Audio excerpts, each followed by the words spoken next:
समय का आखिरी दरवाजा। भाग 1। हिमालय की तलहटी में बसा छोटा सा गांव सोनपुर अपनी शांति के लिए जाना जाता था, लेकिन आर्यन के लिए ये शांति किसी सन्नाटे से कम नहीं थी। आर्यन, जो एक पुरातत्वविद आर्कियोलॉजिस्ट था, यहाँ अपने दादाजी की एक पुरानी डायरी के पीछे आया था। डायरी के आखिरी पन्ने पर एक धुंधली सी तस्वीर बनी थी, एक पत्थर का दरवाजा जो घने जंगलों के बीच एक गुफा के मुहाने पर था। उसके नीचे लिखा था, ये दरवाजा खुलता नहीं है, ये चुनता है। उस रात की घटना। गांव के लोग कहते थे कि पूर्णिमा की रात को जंगल की तरफ नहीं जाना चाहिए, लेकिन आर्यन को पुरानी कहानियों पर विश्वास नहीं था।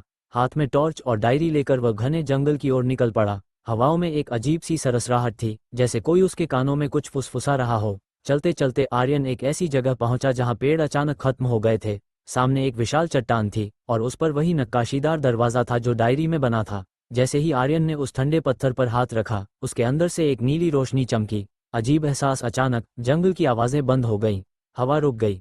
आर्यन ने देखा कि उसकी कलाई पर बंधी घड़ी की सुइयां पीछे की ओर घूमने लगी हैं। पत्थर का वह दरवाजा धीरे धीरे खिसकने लगा और अंदर से एक ऐसी खुशबू आई जैसे सदियों पुरानी कोई किताब खुली हो। आर्यन ने एक कदम अंदर रखा ही था कि पीछे से एक भारी आवाज आई, वहां मत जाना बेटे।